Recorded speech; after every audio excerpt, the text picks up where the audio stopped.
Honesty, passion, experience. It's Timberwolves Explosion, hosted on the sportstuff.com. And now, your host, Paladino Joey.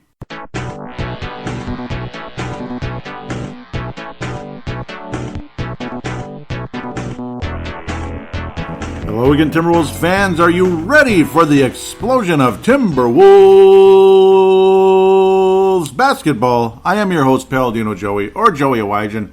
Timberwolves Explosion is available on Apple Podcasts, Google Podcasts, PodMN, Spotify, iHeartRadio, TuneIn Radio, Stitcher, Double Twist. You can go on forever, but those are a lot of the big boys out there. PodMN, of course, the local one. Always encourage you listening to that one. But hey, you can use any of them. They're all good stuff. Sometimes Apple drives me crazy. Google is generally pretty solid. Blah blah. It's all an opinion thing. Spotify is awesome. And if you're gonna listen to the show, of course, please download, don't stream. Of course, like TuneIn Radio, it's an option to stream it or download it. And I suppose most of them, if you just hit play rather than downloading it, it'll stream it, and then it doesn't count as a download. So please download it. It just makes things look better, that type of thing. I know. That's just how the business works. I mean, you know, streaming is like virtually invisible. So it's not a whole lot you can do there. With that said, the Minnesota Timberwolves went into draft lottery night, I should say, August the 20th, Thursday. It wasn't on a Tuesday, like May 14th or something like back in the day. It was on a Thursday, August 20th. You know, so unconventional situation, of course. You got teams playing in the background. That's normal. You get the playoffs going on. Usually it's around the second round, maybe the first. I'd say it'd be the second round, right? Like second week of May, something like that, or even third week of May, May 18th, something like that. It's usually about the second round and all that. And then it's draft lottery night, and it's always the most frustrating thing ever. Like, Wolves are supposed to pick first, and then they get third, and we get Christian Laettner, and they get Alonzo Mourning, being the Charlotte Hornets, the real original Charlotte Hornets. But I guess you get the idea. And then the Orlando Bleeping Magic get the number one pick overall. Wolves are supposed to be in the mix for number one overall again the next year with, Chris Webber. We're all going crazy excited. And then we get the fifth pick, and Orlando gets number one again with one ball. And they take Penny Hardaway, or they trade Chris Webber for Penny Hardaway.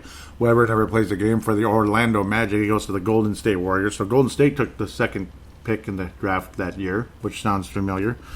Second pick in the draft. That was a big horror going in. Minnesota. God, it's just freaking scary. Minnesota, Cleveland, and Golden State. It's like, yeah, okay, sure. Yeah, we're going to get the number one pick. Yeah, Cleveland's got the number one pick about 50 times. Oh, and the Golden State Warriors. That's just the darling of the league. Everybody loves them except me, pretty much, and a couple other people that are sick of their act. That were sick of their act maybe like 5 minutes into it, basically. Yeah, I don't like watching the way they carry themselves. Maybe they play fine. It's fine how they play, but the way they carry themselves gets under my skin, which maybe it shouldn't, but it does. Now that I've drugged that out way beyond where I need to. They're going to get the number one pick. Great. So it's going to be the same old story. You know, you figure, okay, if there's four teams there and we're one of them, we'll go fourth. But then you just sit there and wait. Everything is okay. Everything's established. Everything's as planned. Blah, blah, blah. Everything's going like it normally does. You know, this team goes here. Detroit goes there. And then it's like, wait a minute. Charlotte and Chicago have now moved into the top four. So instead of top three, it's top four with this current format. It's like, oh, that's because, of course, three teams tied for number one. So you got to give someone else a shot to be in the number one mix. Charlotte and Chicago moved into the top four. Oh, great. Here we go. We're going to be the fifth team, right? So we'll be one of the three teams of the 14% that drops below the top four, because obviously you got to fit two of the 14s in there, and Charlotte and Chicago. We'll be the fifth pick, as we always are. Here it comes. It's the Cleveland Cavaliers. Okay, good. So we're in the top four. That's nice, and we go to break. I know it's always like that. We always go to break. Watch, it's going to be the bleeping Bulls and the Warriors are going to be the top two. It's going to be Minnesota or Charlotte here. And it's the Bulls. Okay, fourth pick goes to the Chicago Bulls after we waited about 10 minutes for the bleeping break, which is how they roll. That's just how they roll. They make you wait as long as you can so you can just sit there and stew and get frustrated, get all excited to find out you're the fourth place team out of four. It's really exciting. It's really exciting. And then we get to pick the next Wesley Johnson, just like how exciting that pick was when we picked fourth overall in 2010. Just pumped up and excited. Because that team sucked. What did we win? 15 games that year or something? Kurt Rambis? It's a great job, Kurt. Great job. Which we didn't give the proper effort tonight.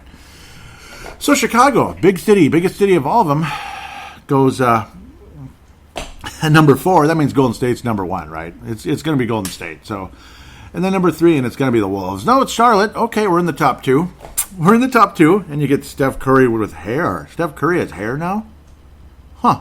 And he's got his smile. God bless him. I don't like his attitude when he plays, but off the court, he's a nice guy. Fine. I'll give him that. Just don't like the way he carries himself on the court. I mean, good for him. If it gave him 3 rings, good for him. Hopefully that's the end of the 3 rings, but maybe not, because they're going to go number 1, right? Nope. So here comes the envelope. Golden State, Minnesota.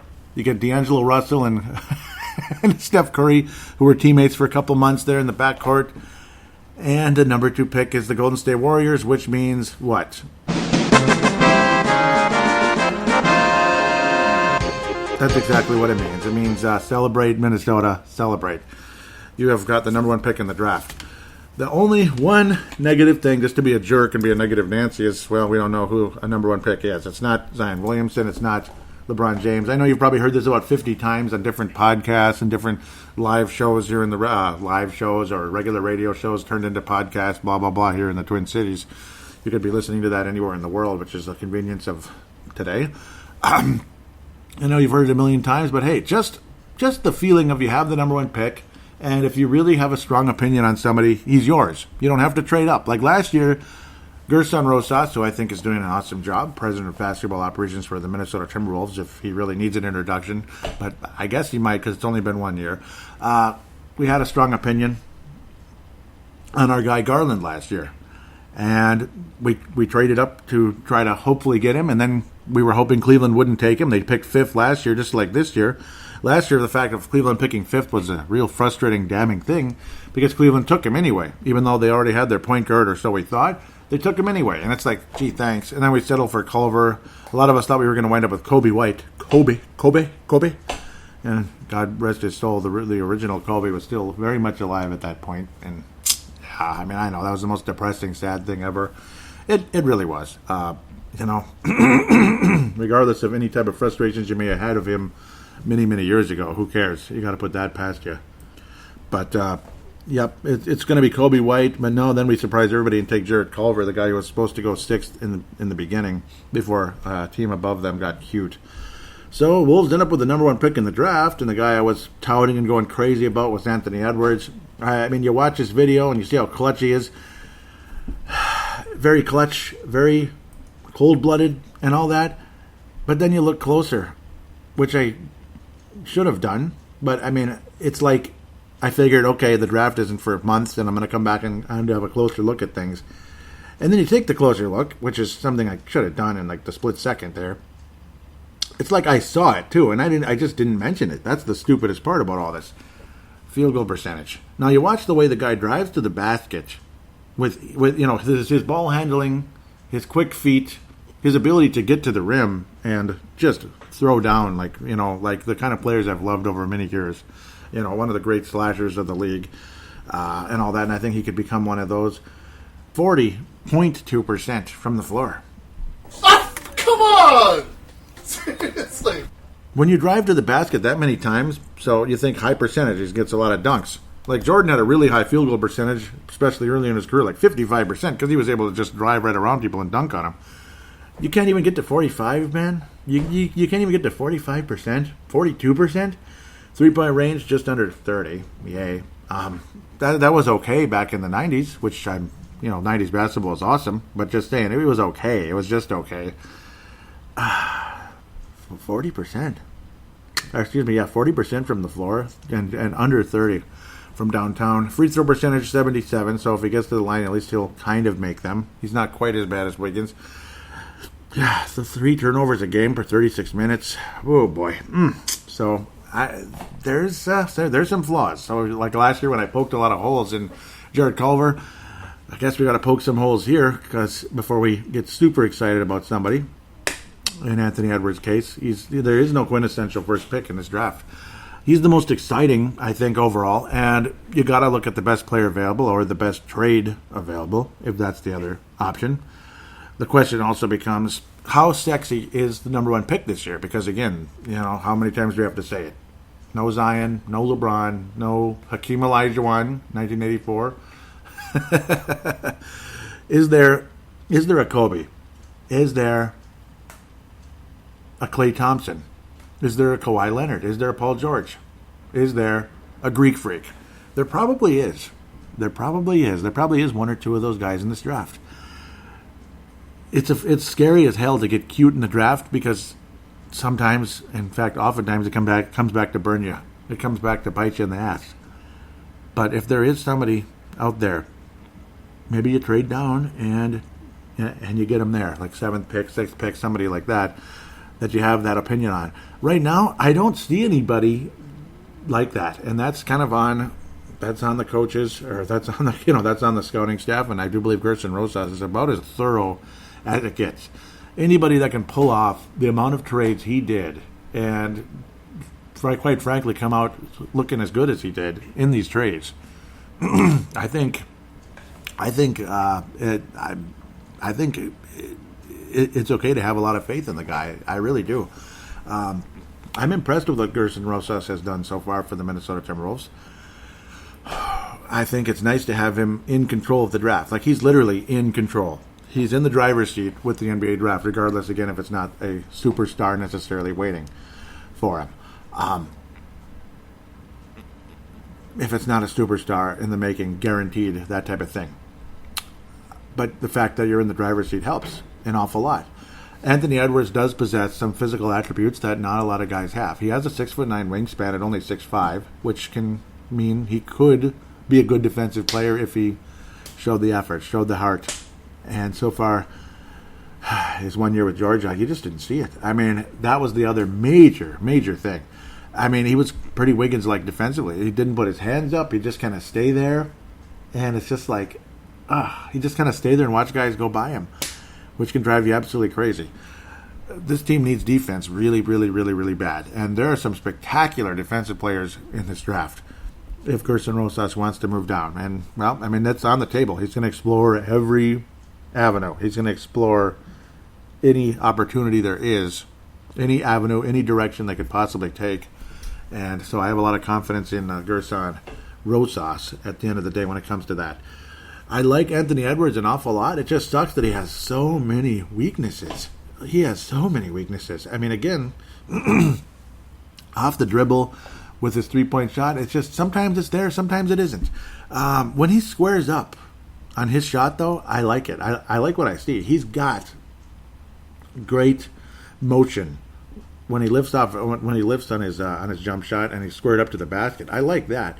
If he's just a little bit off, though, then it's like, here we go again. He's going to be another Rashad McCants, which we really don't want, especially with the number one pick in the draft. He can be a hell of a lot better than that.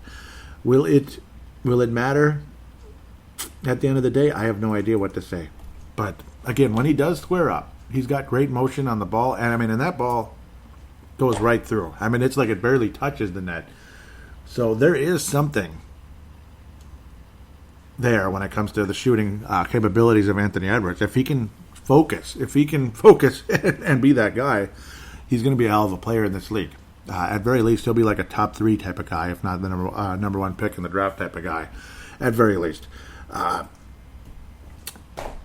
It's going to be interesting to see what avenues we can take. Before I start to talk about some of the other players and other avenues in this draft, the trade options scare me a bit as well, because it's like you think about all the possible options out there when you talk about Devin Booker, this and that, and of course you had the greatest round robin or play-in or whatever the heck it was, 8 games, 9 games out there ever and everything, and now maybe he's happy enough to stay with the Phoenix Suns with 5 years remaining on his contract.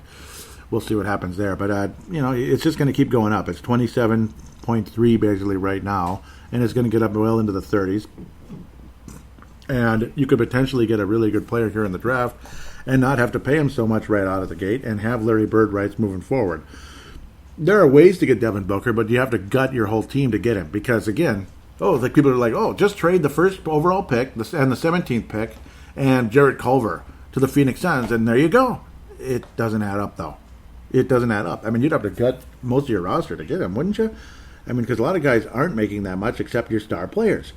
James Johnson would be a trade option, but then who replaces James Johnson? He's not a star or anything, but he's like one of the only big guys on the roster at the end of the day. It's unbelievable when you think about it.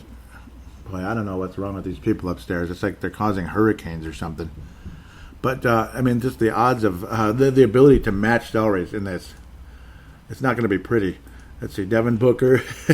And I don't even know if you can add the trades. They don't even let you do it. The trades, the draft picks.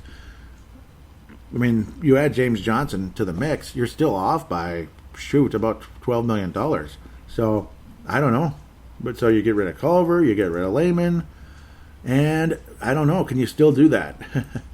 That one would work. So Jared Culver, James Johnson, Jake Layman, and then the number one pick in the draft or something. Is that kind of too much, though? Do you think that's too much? I don't know. It seems like a lot. At the end of the day, that's just my opinion. All the trade possibilities out there. I don't get too excited about, giving up half of your team or 2/3 of your team, basically, to make any type of a trade. I mean, there's the other option would be possibly Ben Simmons. He's not making a lot yet, but he will be. That's the thing. It's not as much yet at this second, but it's gonna be at some point. I don't know why they're only saying $8 million, because it's a lot more than that coming up. He's got 6 years remaining, moving forward. Okay, Jared Culver. If you could just do it that way, that'd be great. But I don't think it's gonna work at the end of the day. Jared Culver and the number one pick. Hey, let's go, baby. Throw in Josh Okogie. Yeah, throw in Josh Okogie because we're talking Ben Simmons here, Trade failed. Yep, so that's the thing. So Sixers tell you to go bleep yourself. Yes, I thanks Philadelphia for the kind words, but no. That's kind of how it is, though. I mean, it kind of is. It's nice. It's a nice idea and everything, but you're guaranteeing a ton of money to somebody already, and you're giving up a ton of money to get them. And I think you're going to overpay, especially for our friend Devin Booker out there, who everybody's in love with at this point. Everybody's in love with Devin Booker. It's kind of a damned if you do, damned if you don't situation. Devin Booker's defense sucks. His offense is great. There's only one basketball, don't forget. And I know Golden State it didn't matter with them. There was only one ball, but they still torched everybody in 2017. That was the best version of the Golden State Warriors, is the 2017 Warriors. It was. 2016 obviously was not, because they got beat. They got beat. Like it or not, they got beat. I don't care if you don't agree with what the refs did in Game 6 or Game 5. I don't give a damn. They still screwed it all up. They still lost. And LeBron got the job done. He almost beat them without Kyrie Irving the year before, did LeBron James. So give him credit. I don't like the guy's politics very much. Not a whole lot. I might agree with some, but not a whole lot all the time. And I don't have to, and neither do you. That type of thing. Nobody should have to feel obligated to agree with everything at the end of the day when it comes to the politics. So, not that I'm going to get too into that at this second. It's going to be so interesting, though. Where do the Wolves go? Restricted free agents, Juancho Hernan Gomez and Malik Beasley, two guys you want to keep, absolutely. I got to think. Hernan Gomez, maybe you don't, depending on who you take here. I'd probably keep him. I can't imagine he's that expensive. Malik Beasley's going to be significantly more expensive. Obviously, Evan Turner's gone. That's a nice cap relief there. So that's a good thing. The Wolves already, even with the current situation, are still $400,000 over the tax line. That's kind of crazy when you think about it. It's just going to be a tough deal when you look at all the salaries. I mean, Ben Simmons, yes, $8 million this year, but yeah, then it's 29, 31, 33, blah, blah, blah, 35. He's going to be close to about $40 million as we move forward in the coming years. It's going to be a lot. It's going to be an awful lot. But, I mean, it kind of is what it is when it comes to Hernan Gomez, this and that type of situation. Hernan Gomez, I don't know why I mentioned him, but I mean, like Ben Simmons. He's not a very good shooter either. He could play point forward, I guess. That's the thing. I mean, and then you see this endless conversation about LaMelo Ball. I mean, LaMelo Ball coming to the Wolves, he can't shoot either. Spectacular passer. And then you think, okay, spectacular passer, he's athletic, he's got long arms, he can do all kinds of spectacular things, drive into the basket, and that's really cool and everything. But you think, okay, so if you're going to take a chance taking LaMelo Ball and then maybe moving, having LaMelo Ball be your point guard strictly on the offensive side, and then maybe defensively being the shooting guard. Kind of like Allen Iverson and Eric Snow back in the day, or Iverson could go and just do his thing, score a lot of points as a shooting guard, blah, blah, blah. And Eric Snow was a good, solid defender, and he was tall enough to guard shooting guards. Well, LaMelo Ball's defense isn't that good. And, in fact, you don't really hear anything good about his defense. He's got the long arms and everything, but, Gerald Green had long arms too, and he might block a shot because he can jump to the moon. But generally speaking, his defense wasn't that great most of the time. Just once in a blue moon, and I think that'd be the same thing with LaMelo Ball. And I don't know, same with even Zach LaVine's defense. He's got that great athleticism, but is he that great of a defensive player? And I know there's more to, if the guy's offense is so great, fine, keep him. But LaMelo's offense isn't that great either. He's just a really good passer, and he's exciting and everything. And then you also bring in the big baller brand and all that crap, and no one wants to deal with that either. I don't know. I don't think LaMelo Ball would be in my plans unless something about him just blows me away, and it doesn't so far. I think that's cool. I'm sure Vince Germano, obviously a big fan of Lonzo Ball. I'm sure, I know he was disappointed to see him go, but at least they got to get Antonio Davis and our championship contender now. Anthony Davis, even though Antonio's a similar name, but yeah, it's not accurate at the moment. Anthony Davis. And they're literally legitimate contender for the World Championship this year, if they can get past the Clippers. Clippers are dangerous. LaMelo Ball, though, I don't see him as somebody I'd really want to invest the number one pick in, or the third pick, or whatever. I don't think he's a fit for the Timberwolves. I just don't, for so many reasons.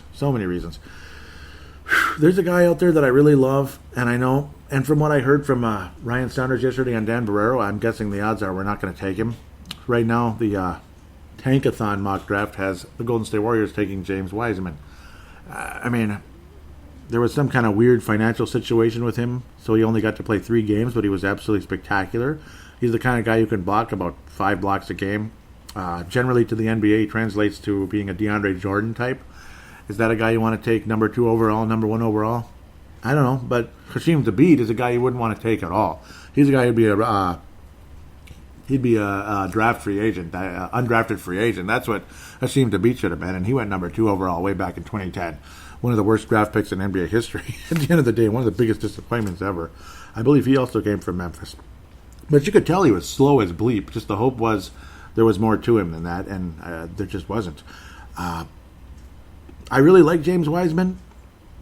It's an interesting conversation. The defense and the ability to free Karl Anthony Towns, but what you keep hearing is, he would slow everything down and, blah, blah, blah. He would just slow everything down and everything. So and Karl and him wouldn't fit together.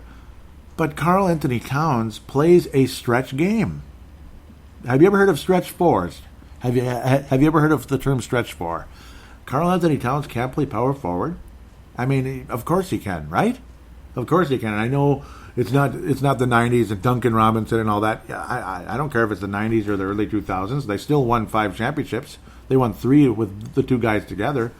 So it'd be nice to have a defensive guy and then free up the other one. This and that. Free up Karl Anthony Towns. And Tim Duncan wasn't a stretch 4 ever. He was never a stretch 4, where Karl could be a legitimate stretch 4. What's wrong with that? Seriously. He plays a stretch game. He's constantly hanging out beyond the arc. Isn't he, though? He's constantly hanging out there when you need somebody, hanging out closer to the rim once in a while, which is what James Wiseman would do. He has bust potential, but so does Anthony Edwards, so does LaMelo Ball, so does this guy, so does that guy. The draft is filled with bust potential, but one of them or 2 of them is going to be a spectacular player, I'm sure. I got to think. There are some players in this draft that I really do like a lot, and there's others I just, I don't know. There's certain guys I think could be just a nice, solid pick at 17 if they're there. This and that, depending on who you take with the first pick. If it's Anthony Edwards, this and that. Obi Toppin, some people are scared of him because he could be the next, Derek Williams, this and that, the athletic power forward who's, his defense isn't good, and that's been the ongoing thing with him. His defense isn't that great. Obi Toppin. He's got great athleticism. The one encouraging thing compared to Derek Williams, though, he's a really good ball handler. Derek Williams could handle the ball a little bit, but not really. Not really. Obi Toppin's a better ball handler than Derek Williams at the end of the day. So there's definitely some serious potential. His mock draft status has gone from number 1 all the way down to number 8. I mean, he's all over the place.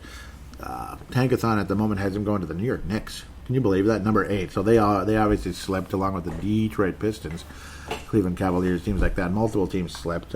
Detroit Pistons, Hawks, and Cavaliers all dropped multiple positions. Cavs dropped 3 spots. Warriors dropped 1, and the Wolves went up 2. The Wolves are actually projected as number 3 at the end of the day with the tiebreakers and stuff and such. Charlotte moved up the most. I'm sure they could use LaMelo Ball, and that's what they have them taking at the moment. Killian Hayes, it's like you'd be getting cute taking him unless you're really, really sure. Hard to say. I mean, that's a tough one. At least he gets steals, this and that, and he's got pretty high-ranking assist numbers and all that good stuff. Boy, I mean, there are a lot of point guards in this draft. Interesting. Patrick Williams, yep, that's another one that's been brought up. Daniel Orturu, earlier when I did the State of the Timberwolves, when I last talked about the draft, he was floating around 14-ish, and the Wolves were projected at 16. Now they're 17 for some reason because the Brooklyn Nets made the playoffs, so that's fine. They have Daniel Orturu slipping into the early second round. That's crazy. So then the Wolves would actually pass on him in the second round. If Daniel Orturu is sitting there for 33rd overall, you've got to take him, right? I mean, to me, that's like that's a no-brainer. Robert Woodard II, I guess. I mean, I'd take Daniel Orturu there. No question about it if he was sitting there. I'm tempted to take him 17th. I'm tempted to take Vernon Carey 17th. I really like that guy. I think Vernon Carey's a damn good player. He's damn good, and he's only a freshman. 6'10", 265. Is it just because he's like a center and he slows the game down? He's all of a sudden he sucks, so he's got to dip to 30th overall to the Boston Celtics. What a great pick that would be. I love Vernon Carey. I mean, he plays an inside game, a solid inside game that I really, really respect. I really enjoy. If you take Anthony Edwards number 1 overall, and Daniel Orturu and Vernon Carey are floating around at 17. Like, imagine the Wolves keep both of their picks, which they probably won't. I kind of wish they would, but I know you don't want to run a daycare. I get that. It's all just young guys until hell freezes over. I kind of want to keep that pick, though, especially if a guy like Vernon Carey or Daniel Orturu is there. I mean, those guys, they understand the game, and they both look very much NBA ready. They really do. Daniel Orturu is almost 21 years old already. They just play a great game. Daniel Orturu is a stretch 4, legitimate stretch 4. He was a center in college. He could play center in the NBA because obviously you can be 6'10 and be a center these days, no question about it. Back in the day, you'd be a power forward. You have to have that big 7 next to your name, that big 7'0", 7'1" to be a center back in the day. Now you could be 6'10", even 6'9", and play some center in the NBA. But Orturu could absolutely be a stretch 4 or even a stretch 5 in the league. Plays an all-around game that I really enjoy. Carey and Orturu are two guys that I'm telling you, I want one of those two guys. I want one of them. Obviously, you can't take both. That'd be kind of crazy because then one of them would be screwed. They'd probably get no playing time. I want them in there. I want to pick one of those guys. No question. I don't take a point guard unless I'm absolutely blown away, and nobody's blowing me away really at the moment. And that's on Gerson and the others. Don't be surprised if there's a trade down, of course. The other guy that I just love to death, and he slipped all the way to 9 now with the Washington Wizards. They're, with a red, white, and blue berry kind of look is their logo. Devin Vassell. His offense is limited, but he's got, when you talk about field goal percentage versus Anthony Edwards, he has field goal percentage. He is definitely a catch-and-shoot type of guy, and he's freaking good at it. He puts the ball on the floor, and he's not very good. But there's the league is filled with guys like that. He's a legitimate 3-and-D type of guy if you want to trade down and then get an awesome defender. An awesome defender. Luckily, he's just under 20 years old still, so he's just about to turn 20, so it's not like he's an older guy, even though he's a sophomore. Toppin's actually one of the oldest. I don't know about Toppin. I don't know. I think he's limited. He's an offensive player who can slash to the basket. He can shoot a little bit. He's got an offensive game. He can pass. His rebounding isn't that good, which annoys me. I mean, I want somebody who can rebound besides Karl Anthony Towns. Somebody else has to frickin' rebound once in a while. That's where I'm looking at Vernon Carey or Daniel Oturu from the Gophers.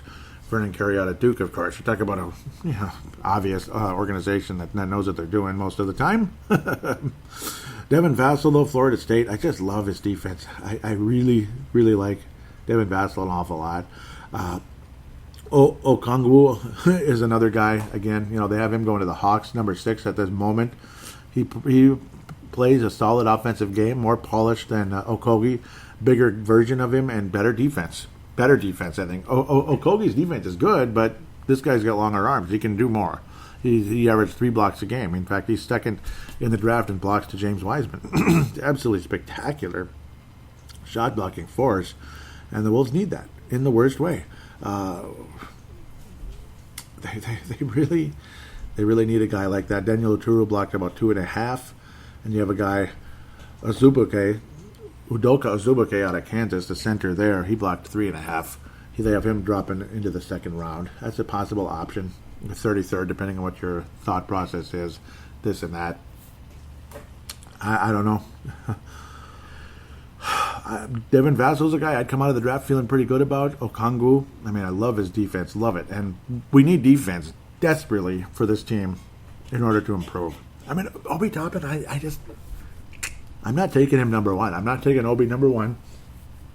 Anthony Edwards, if I feel comfortable and the belief that this guy can bleep and focus, this guy, there's a lot more to him than just, kind of hurling up meh shots.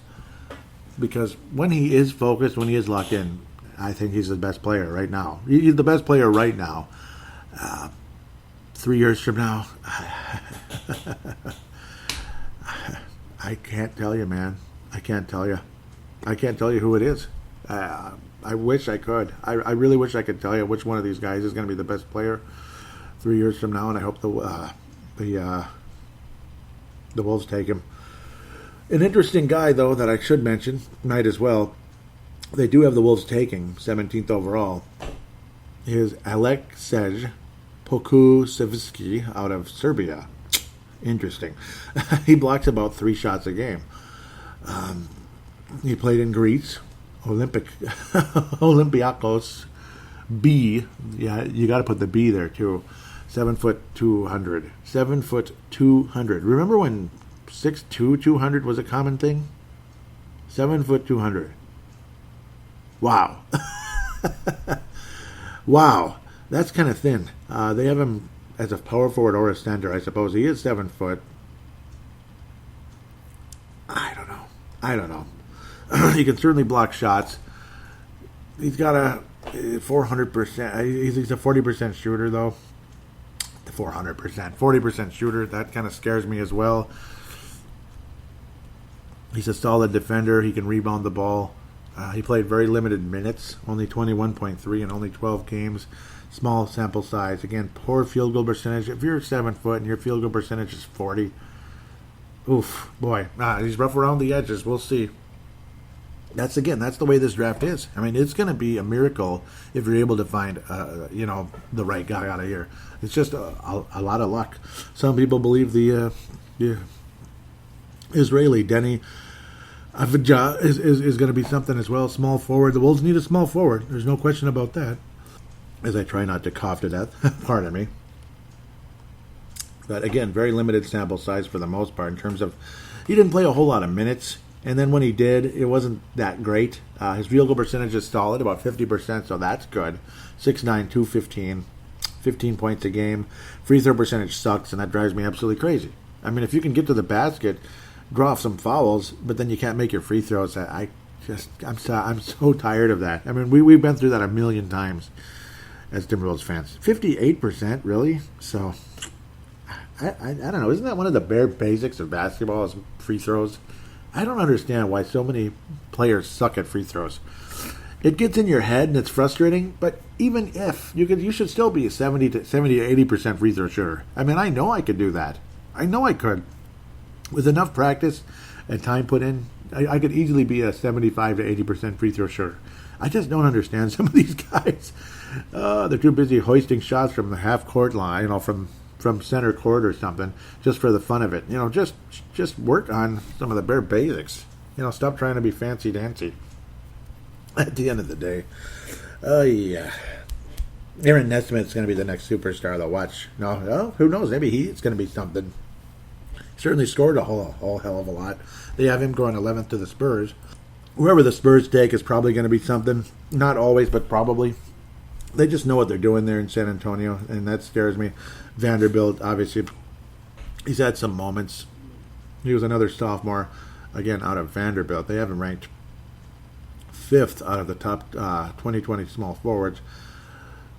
Very solid shooter, though. Look at his three-point shooting. It's unbelievable. 52%, 50% from the floor, 23 points a game. My goodness. His overall defense not so great, though. Welcome to frickin', welcome to the NBA. I mean, it's like nobody plays defense anymore. Mediocre rebounder for someone his size. Only about 5 a game. But he's not that big. He's only 6'6". So I guess, hey, he's a better rebounder than Andrew Wiggins was. I mean, you're talking like 2 or 3 once in a while with him. So he's probably already better than Wiggins. At least he makes his shots, this and that. Interesting possibility with Aaron Nesmith. Maybe the Wolves have their eye on him moving down, or maybe moving up from 17 to something else. You trade away a Kogi or a Culver. Don't be surprised if a Kogi or Culver is gone by draft night in mid-October coming up. Isaac Okoro is another name out there. Again, doesn't put up great numbers necessarily. He's out of Auburn, team that went very, very far, and we're happy for what they were able to accomplish. Boy, this is another guy who struggles defensively. Some good numbers, some not good numbers. His regular field goal percentage is outstanding, but from downtown, 28%, not so great. But generally, like 51.5%, that's pretty damn good from the floor. So generally, more of a put the ball in the basket kind of guy versus a guy that that's able to score from beyond the arc. Doesn't have much of an outside game. An average rebounder, but I suppose he's 6'6". So I mean, he's okay, about 4.5, 5 a game. Assists about 2. So kind of like an average run of the mill swing man, I would say, in the NBA. Doesn't stand out a whole lot, but he gets at least a block and a steal a game thus far for Auburn. He was solid there. Again, Okongo's defense was outstanding. Killian Hayes is somebody I'm not really considering for the same reasons. Even though there is interest there. They actually have the Bulls taking him 4th overall, and he's been floating around in that top 5 range most of the time. Again, another guy who doesn't have much of an outside shot. He makes his free throws, though, which is extremely important as a point guard, about 88%. So there you go. Somebody that actually makes frickin' free throws. Isn't that nice? Once in a while. It's another one of those getting cute kind of picks, I suppose, even though he does have a lot of talent. He does have some ability. Does turn the ball over. But, I mean, whatever. He's a very young guy, just over 19 years of age. When he last played, he was 18. Because obviously, think COVID here. Yay. Isn't that exciting? And we all know some French point guards have spectacular careers and some don't. But welcome to the world. Welcome to the world. Does have, again, a really good field goal percentage for a point guard. Just not a good outside game, but he makes his free throws. So he's like a natural shooter in front of the arc, you could say. Free throws and blah, blah, blah. He's just natural that way. But struggles from beyond the arc. You hope that can improve. But at least he's not, Rubio and LaMelo-like when it comes to overall field goal percentage. LaMelo Ball averages less than 38% from the floor. I'm sorry, but that sucks. That sucks. You can drive to the basket all day, and you can't even average 40%. I mean, I don't know, man. I don't know, man. I can't take a guy number 1 overall in the draft with that pick. I can't take him 3rd. I mean, you have to pray to God. And I mean, pray to God that somehow, some way, a miracle will happen and he'll make it. Because you could say, he can work on his J. Ricky Rubio's 30. What's his field goal percentage? About the same as it was when he was 20. I mean, that's just kind of how I stand with that one. Not trying to be a jerk, just being honest with you. You got to honestly assess some of these players when you look forward. And when you're taking a guy number 1 overall in the draft, or maybe you're going to consider trading down, you want to get the right freaking guy. You really want to get the right guy. This is going to be a very, very difficult draft to pick the right guy. Because you just know somewhere in there there's at least one or two superstars out of these 30 to 50 guys. There is at least one or two superstars because every draft has them. Every single draft has them. The rest of the draft might suck. Like the 95 draft wasn't real good, but you got Kevin Garnett and Rasheed Wallace out of it for the most part. Those are probably your top players out of that draft, out of the 95 draft. 96 was an unbelievable draft. You had Marbury, you had Ray Allen, Kobe Bryant, Steve Nash, blah, blah, blah, blah, blah, blah. I mean, you could go on forever. There were so many good players in the 96 draft. It is just sick how many stars came out of that one. And then you had some where you had like 2 or 3 guys at the top, and then it kind of stunk the rest of the way. This one's going to be weird. I remember the 2012 draft being very uninspiring for the most part. Like the top of it was okay, and the top of it was good, and then after that it was like not a whole lot to brag about. I hope it doesn't go that way this time around. But I got to tell you, somebody's in this draft board is going to be like, ooh, boy, he was a great pick. He was a great pick at 26, 22, or 23, or 17, or this or that. So I hope the Wolves can find that guy. Let's get to what you guys had to say. Maybe I'll bounce around some more once again, if humanly possible. I thought I had this loaded up, but I don't. I have the Twitter loaded up, but not the Facebook page. I usually go to Twitter first anyway, at Wolves Explosion, at Wolves Explosion, and now I'm not seeing it. Okay, so, yeah, fake phony Dave with the Dave Thomas from Wendy's there. I was asking who would you take with the number 1 overall pick. He says Patrick Williams. At first I thought he meant the former Viking, and then it's like, oh, duh, of course. Duh, there is a Patrick Williams out there. They have him going 14th to the Boston Celtics. Boston Celtics always have like 3 or 4 picks, don't they, in the first round? I swear. It's crazy. But almost all of his statistics are lacking, aren't they?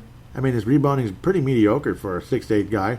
He's not very big. He's only like 225 pounds. He's not that small either. Field goal percentage is meh, about 46. 3-point percentage is very average, 32. He looks like an average Joe to me. And I don't know. Basically, he's just really young and he gets some steals, and they believe his 3-point percentage will get better. And at least he makes his free throws as well, about 84%. So there's always some good things at the end of the day. Maybe he's one of those sleepers. I don't know. He stands out in some ways and doesn't stand out in others. He's good about not getting in foul trouble, and he does average almost 2 blocks a game when it comes to 36 minutes, which again, that's just basically being a starter. If he plays starter minutes, which he really didn't, he only averaged 22.5 in college. When you're talking 1.5 steals and over 1.5 blocks a game, I mean, at least you provide that. He's good in those 2 statistics. He's a guy maybe you look at 17, 16, or maybe you move up and get him, or if he's floating around. The guy from Olympiakos B, the Serbian player, the skinniest 7-footer ever, right? He's under 19 years old. Maybe he's got some serious potential, and maybe he's just a whole lot of nothing. He's a guy who will be on your roster. He'll be solid on occasion, but generally speaking, he'll just be kind of part of the scenery, which some of those guys are. We'll see. Yeah, we'll see what happens. I do not know. I do not know. Is he the next spectacular Dirk Nowitzki or or a Porzingis? Who knows? Porzingis was already projected to be super good, though. So it's not like anybody was like, who's this guy? Where Greek Freak, it was kind of like, who was this guy? That was an amazing pick by the Milwaukee Bucks. And probably a little on the lucky side as well, at the end of the day. Precious Achiuwa is he's a hell of a rebounder. He's one of the better rebounders in the draft. I really like what he brings. He blocks shots, this and that, power forward. You want to go for a bigger guy. Again, he's in that middle area. He'd be well after the first pick, but significantly before 17, most likely, unless you get lucky. Another Memphis player who can definitely play. And he was born in the last century. Ooh, he's old. Whew, he is old. 1999? Come on, man. Where's the cane? Where's your cane? They have 38th on the big board? What the hell? It's not that bad. Block shots, over 2 a game, 13 rebounds. Can't make a bleeping free throw, though. About 60%. Field goal percentage is just under 50, which is nice. They're saying, like, that's bad, but I suppose for the position he plays, you want it to be, like, 52 or something, I guess. But, he can get better, I suppose. he's an old freshman, though. Very, very, very, very old freshman. About 21 years of age here. He's going to be 21 when he suits up for the Wolves, if he ever does. September 19th. So, be 21 already. So, I don't know. Field goal percentage should be a little higher at the end of the day. But I think he would be an interesting pick. Because the Wolves need a bigger guy, which would help. 3-point percentage, he doesn't shoot that many, about 1.5 per 36 minutes. 32.5% from downtown. I mean, everybody shoots a couple threes, right? That's kind of how it is. But some guys, it's just a big part of their game, like Karl Anthony Towns. Other guys, it's not. In college, it really wasn't part of Karl Anthony Towns' game. It just kind of happened that way over the course of time. Who do I endorse with this pick? It's tough. And there's a reason why this show is so long right now, talking only about the draft, because it's tough, man. I mean, I can't just come out here and say, Wiseman, Anthony Edwards, boom, lay down the hammer. In the later picks, I can put down the hammer and say, Daniel Oturu, Vernon Carey, somebody like that. If Devin Vassell somehow slips and you feel you can be a trade partner with somebody and grab him, I go for that. Again, he's not going to be a star. He's going to be a very good role player. Oh, boy. And everybody's saying, I'd trade the pick, I'd trade the pick, I'd trade the pick, I'd trade the pick. That's the other thing. Is it that attractive? And how much else would you have to get up to actually get, or give up to actually get a star player? Devin Booker ain't going to be cheap at all. He's not cheap financially, and he's not cheap in terms of draft chips and this and that. So, I mean, it's tough, man. It's really tough. It's tough to make a decision. Ben Simmons getting injured isn't good, and he's had some injury problems. And again, he can't shoot. Ben Simmons can't shoot. He can't shoot. He's very talented, but he can't shoot. LaMelo Ball, hello, very talented, but he can't shoot. And it's like, oh, he's already a star, though. He's already a superstar. Yeah, he's really damn good. Yes, but I don't know. Ben Simmons to me isn't this end-all player. He's good, but I don't know. Do I trade the whole farm away for him? I don't think so. And Denny is such an unknown. Denny from Israel, there, Tel Aviv, unknown. He's lacking in some areas, and he's got some smooth game in other areas. He's a playmaker, this and that, for a 6'9" forward of some sort. So let's just call him a tweener, I guess, because everybody's a tweener nowadays. Who can I endorse? I mean, who can I endorse? To me, again, I'll just conclude with this when you talk about the number one pick. If the Wolves keep the number one pick in the draft, and you are absolutely doggone convinced that Anthony Edwards can focus his game, and just please at least attempt defensively. Attempt defensively. Use that strength that you have, which Wiggins didn't have, by the way. Anthony Edwards is way stronger than Andrew Wiggins, so smile about that part. 6'5", 225, or 6'9", 220, basically is what Andrew was. 6'5", 225, very, very muscular. Anthony Edwards, for a 19-year-old, absolutely muscular. If he can focus defensively, if he can concentrate on his shots rather than just kind of forcing them up, concentrate on his shots, some catch and shoots, and again, continue to do what he does, driving to the basket, getting around players. If he can really focus his game and take it to another level, as Trent Tucker would say, taking the game to another level. If he can take his game to another level by doing that, by just focusing, focus, Anthony. If he can focus defensively and focus on his shots, if you're confident that he can do that, and he knows he can, and he will, he's going to commit himself. That's my number one pick in the draft. So I'm just going to leave it at that. I mean, that's my number one pick because he has the ability. At the moment, to me, out of all of them, he has the ability to be something special in the league. It's there. He is the guy a lot of people have Minnesota taking number one overall. If I'm comfortable with that, I take him there. If I believe he can focus on that, I take him there. Obviously, you're going to explore all the avenues first. Is somebody going to blow you away because they're absolutely in love with Anthony Edwards or James Wiseman? Then so be it. Go ahead and make the trade, whatever that offer is. Because it ain't going to be straight up if it's a $30 million contract. It ain't going to be straight up. It can't be. It's impossible. First round picks aren't worth $30 million. 17th overall picks, aren't going to help you match salaries either. You know what I'm saying? So you got to think about that. You got James Johnson for $15 million. Everybody else is way less, unless you're trading away D'Angelo Russell. After all you went through, you're going to trade away D'Angelo Russell? I don't think so. If you trade away Karl Anthony Towns, you're kind of sort of starting over again, aren't you? And that would be really dumb and frustrating, especially with his contract is still pretty new, kind of. Of course, contracts these days with their out clauses end in 5 seconds. And then guys wind up in Los Angeles or Los Angeles. They wind up in the Clippers or the Lakers. One of the two. Or the Phoenix Suns with Devin Booker. Who knows what happens at the end of the day with that. But I've made my point. If Anthony Edwards can bleep and focus, he's got to be the guy at this point. He's the best player to me in this draft. He's the closest thing to being a franchise guy at this moment, unless you're able to identify someone else. And I got to think and pray that Gerson Rosas and all his staff know what they're doing, and they are going to identify the best avenue to take with the number 1 pick in the draft. And you all know the possibilities. And he'll find something maybe even crazier. We'll see. But at the moment, number 1 pick, I would take Anthony Edwards and pray to God in heaven that he will focus defensively and focus more on that shot with his shot selection. I don't want Rashad McCants. I really don't, because he was Rashad McCant. He can't. He sucked. He sucked. I don't care how athletic he was. I don't care how spectacular his ball handling could be on occasion. I don't give a damn. The guy sucked. His shot selection was awful. His attitude sucked. He was weird. He was an ass. But he was a poet, too. So that's cute. He was a poet, according to Marcus the Forecaster.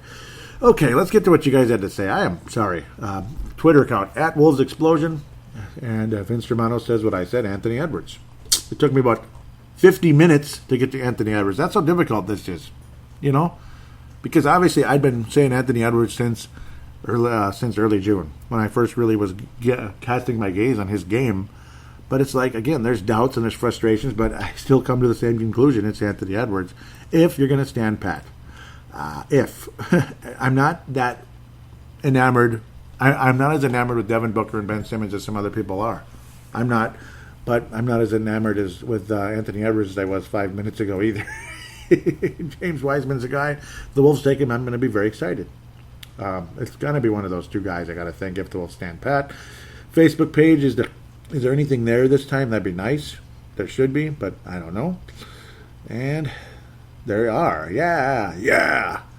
Yes, there are. Of course, the first thing was everybody liking it. And yes, Tom Thibodeau became the head coach of the New York Knicks. I kind of sideways mentioned that earlier. Who is the Wolves' new owner going to be? No idea. Could be one of the current part owners or part owner of the Memphis Grizzlies. Was it Cohen? I have no idea. I don't know who they are. So we didn't know who Glenn Taylor was either when he bought the Wolves. He saved the franchise. But yeah, New York Knicks and Tom Thibodeau have a 5-year deal. He is not the president of basketball operations. He can just be what he is, a coach. He can just be a coach. So good luck there. And if they take Devin Vassell as a perfect fit for Tom Thibodeau, and I'd like Devin Vassell too, Tom. Uncle Tom. Okay, I did not say that. But he would be my uncle, I suppose. He's about that. I didn't mean it the way it sounded there. Hopefully, it's just Uncle Tom. Who cares? Uncle Tom Thibodeau. Who cares? I didn't mean it in any way. Wayne Hunt out of Australia says, I'm not drafting anybody. I'm swinging the pick and upgrading the roster. Weak draft. I know, Wayne. Yep, I understand, and that's why I was going back and forth as much as I was. Even though it's like I'm just doing a show, but the whole point of doing a show is discussion. I'm not just going to say Anthony Edwards. Okay, good show. Have a good one. Have a good one, guys. Stay warm, stay cool, depending on what part of the planet you're on. Vince Germano, again, Wayne Hunt, Courtside Podcast, the Alpha Dog of the Courtside Podcast out of Sydney, Australia. Vince Germano, also part of the Courtside Podcast out of Melbourne, Australia. Obviously, some interesting stuff going on there with COVID-19, but it sounds like the numbers are dropping. That's a good deal. That's a good deal right there, Vince. Awesome. I'm glad to hear that. Vince Germano and I text and talk more than people know, right? That's what they say. And yes, we do, actually.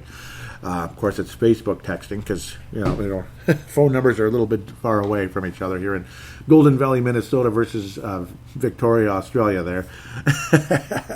Wayne Hunt continues. Okay, no. Vince Germano first said, Who are you looking at for a trade? And I also rudely did not mention Stu Benson. I was about to. He's also on the Courtside Podcast, and I highly recommend that on all the same podcasting applications you can imagine. The Apple, Google, Spotify, and you can go on forever. iHeart. Wayne Hunt says, I'm bringing in help for Towns, especially if he wants to continue to shoot that 3-ball. Yeah, I want somebody big, Wayne. He continued, D-Lo is locked in, and I'd invest in Beasley, longtime fan. If you can't find an upgraded small forward, I'm looking at the best possible big man to match with Towns. Someone who just eats rebounds and wants to block shots. That would be James Wiseman, Wayne. That would be James Wiseman if you don't trade the pick. If you don't trade the pick, that's James Wiseman. Otherwise, Joel Embiid's available, right? No. Joel Embiid and Karl Anthony Towns. You know, I would be very happy if Joel Embiid was on the Timberwolves. I would be thrilled. Would Karl Anthony Towns be? I don't know. But in that case, because you didn't mention what type of big man. I mean, I keep thinking James Wiseman. And, of course, that would cost a lot less. And then it'd be easier to keep Beasley then. Then you'd absolutely be able to keep Beasley if you do bring in James Wiseman and then take a flyer on somebody at 17 or trade it or whatever the heck your thought process is. Yeah, with your strategy there, Wayne, and I don't really disagree with it at all. I don't really disagree with it at all to free up Karl Anthony Towns. I've been talking about that for a couple of years too. That's James Wiseman. Or possibly Vernon Carey, which would be even cheaper, and or Daniel Oturu. But no, Daniel Oturu would be the one freed up more than likely in that situation, depending on how you're thinking. I suppose you could have Oturu staying at center and Karl get freed up, but you're more likely looking at Vernon Carey or James Wiseman if you want to move Karl to the 4. Because Vernon Carey's a true 5, in my opinion, or at least a true big, down low type of guy. He doesn't play an outside game. Steven Rudgick, he says, Wayne, so much depth in this draft, and then they're laughing about it. Number 8, oh yeah, because he must be a Knicks fan. Yep, well, Devin Vassell, if you get Devin Vassell, you'll be very happy. Kyle Fisher says, call Phoenix every day. Call Washington every day. Call Philly every day. Otherwise, I would try to get a way to get Danny, that would be the Israeli guy, and Toppin with minimal loss to our team. First, 17, and Jake Layman. And Vince Germano again comes back and says go with Edwards. So, of course, calling Washington would mean Bradley Beal. And the comparisons with Anthony Edwards are Bradley Beal. So that's the other interesting thing. They compare Anthony Edwards' game to Bradley Beal. Bradley Beal is really good. I haven't enjoyed the success level in Washington. I don't really like the Wizards at all. I'm glad you're not saying John Wall. I'm sure he's not. He means Bradley Beal. That's another one that's an interesting guy, again, worth $1 bajillion and this and that. There is that part of it. And I don't know. Everybody's so damn expensive. Everybody needs $9 trillion. Bradley Beal, 4 years remaining, 27 per at this stage. Of course, you're moving forward to 28, 32, blah, blah, blah, blah, blah. It's the same thing. Same kind of contract as you're paying with Karl and D'Angelo Russell. It's all relative. So Bradley Beal's making like a fraction less than D'Angelo Russell. And Karl's big deal's about to jump on board here in a huge way. He's already making a lot, but I mean, it's about to really, kick in here and all that. Boy, we don't have a whole lot of trade chips. We don't, other than the draft pick. Financially, we don't have trade chips necessarily. James Johnson would have to be thrown in. I miss him, but it is what it is if it comes to it. Man. I don't know. I don't know. Bradley Beal, he's again, relative. You're not going to trade D'Angelo Russell or Karl, obviously, for him.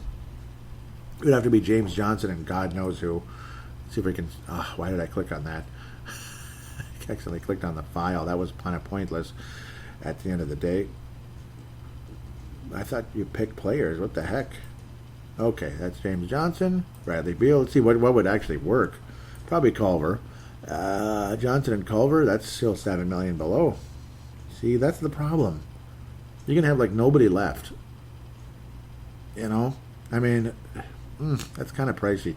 So then you imagine you throw in the trade. The trade was successful, and I would think they would do that. I would think Washington would do that. If they get the first pick, James Johnson, well, not necessarily, but maybe. They get the number 1 pick at least, and if Bradley Beal wants the hell out of there, then I guess it is what it is. Obviously, Bradley Beal's an awesome player. Nobody dislikes him. He can play with the best of them, this and that. He can, he's a reliable guy. He's super talented. He's not John Wall. God, he averaged 30 points a game, didn't he? Wow. He averaged 30 points a game, so he would be a tough get. And, yeah, he was one of the best players out of that 2012 draft, which was generally not a very good draft, but he ended up being very special at the end of the day. Definitely had a breakout year last year. He did miss some time, unfortunately, but, well, we all know why. Everybody missed time last year. So that doesn't apply as much as I was making it apply. Everybody's going to cost $27 to $32 million a year if they're a star player and beyond. Obviously, he didn't break out right away. It took a couple of years. It took about 5 years for him to get into 20 plus a game. Pardon the ad popping up out of nowhere there. But he had a massive breakout year last year for Washington. Bradley Beal, he's somebody I would strongly consider. I would strongly consider him. He's slightly older than Carl and D'Angelo, and he'd fit right in, no doubt about that. You'd have a great group, but then again, you'd be most likely saying goodbye to Malik Beasley. So it's your opinion on Malik Beasley as well. Do you want to keep Beasley? Do you want to trade him away? Maybe you do a sign and trade. That might help with the chips and everything. Make the trade more attractive, then you don't have to trade everybody else away. It would suck to lose Beasley, but I don't know. It would be an attractive trade, and maybe you'd be giving up less, this and that, in that situation. It would still suck to lose him, though, if you indeed have to lose him. I think that's the end of the conversations at the end of the day. Were there any... I'm going to check and make sure if there were any posts to the page recently, because I have to change different devices here in order to be able to do that, because for some reason the regular online setup doesn't always work so good. I don't know why it's showing my posts. That doesn't make sense. Should it be showing other people's posts? I don't know. That's really strange. Really strange. It's not doing what it used to do, which is kind of annoying. Yeah, they've really changed things here. It's confusing. So with that said, again, Anthony Edwards is where I'm standing with at this stage. Other thoughts I may have real quick before we're wrapping things up. I don't agree with everything the NBA is doing. They talk about how the ratings are dropping, this and that. And I think when you get too political, you turn people off. Because regardless, this is not about me coming up here and saying bleep this group and bleep that group. It's about saying, can we get a break? You know, I mean, what is the only thing we heard about during the whole goddamn COVID-19? We heard about COVID-19 and the other thing, right? The entire time. So now we get sports back and we hear about COVID-19 and the other thing the whole time we're watching sports too, right? Don't you think it's a little too much? It's no offense meant to anybody. It really isn't. It's just the whole point of the whole point of sports is to get away from that. So instead, we're just doubling down on it, right? Is it so wrong for me to say that? I mean, I'm not trying to be rude. I'm not trying to step out of line. I'm just saying eventually it gets to be too much, and I think that's hurting the ratings. And somebody got all annoyed with me and said, if that gives it such a problem, then don't watch. Nobody cares. Well, excuse you. You don't have to be that hard about it. I mean, my God. It's just an opinion, and I wouldn't tell somebody nobody cares about your opinion, because I think that's disrespectful. At the same time, eventually, if it's the same thing being, portrayed in front of you every second of every day, eventually can we get a break? That's all I'm saying here. That's it. All I'm saying is, can we get a break? So that's my whole point. I'm not trying to be disrespectful. I just think eventually just give us a little break. Can we get a little break, a little breather? That's all we're asking, right? Isn't that all we're asking? I got to think that's one of the reasons why the ratings are plummeting. I also think, just shooting threes all day and no defense isn't always the best thing either. I think people got tired of the Golden State Warriors. I know I did. I can't be alone. I can't be the only person on the planet that got tired of them. Luckily, they weren't as good this year, and the NBA was the most fun to watch in about 10 years for me. It actually was. I'm not even kidding. It was like going back to, Lakers and Celtics with Kobe versus, Kevin Garnett, stuff like that. That was fun. That was a fun time. Those are some awesome series, man. Sucked that the Celtics were not in the finals that one year when Garnett hurt his knee, and that ended up slowly ending Garnett's career. Very slowly, very slow burn on that, but it eventually did. Because it's got to end sometime, right? Regardless if he wanted to stop playing or not. But with that said, I think I've rambled enough. I'm now over an hour. I apologize if I went a little long. I wanted to keep it an hour or less, and, well, I guess I'm a little bit over. So with that said, hope all of you are having a good remainder of the summer or winter, depending on what part of the world you're in. Hopefully the cold and rain is stopping in Australia. just hope all of you are having a good time, generally speaking, watching the games and keeping up with things. The second round is usually better than the first round. You get rid of the junk teams, and then you move on to some more competitive basketball or round number 2. That's always good. Same in hockey. With that said, again, hope all of you are doing well. Please do submit an audio submission if you could. Simply use your phone or any smart device on the planet. There's a free voice recording application on there. Click record, talk, hit stop, save it, and email it to paladinolive@yahoo.com, paladinolive@yahoo.com. I will then convert it into an MP3 file thanks to Zamzar.com, which is great. One final thing, please write a positive rating on iTunes or any of the other applications if it's available for you to write and to write a review. It seems it's only on iTunes, or Apple Podcasts, whatever. If you can do that, I'd greatly appreciate it. Nice 5-star rating, what you like about the show, maybe what you'd like to see improved. With that said, hoping all of you have a safe couple of weeks here. We'll be back to talk some more Timberwolves, maybe a playoff update, and maybe some kind of crazy trade happens, or maybe the Timberwolves get sold. We'll see what happens. We'll be back on the air probably in a couple of weeks. Until then, take care and God bless.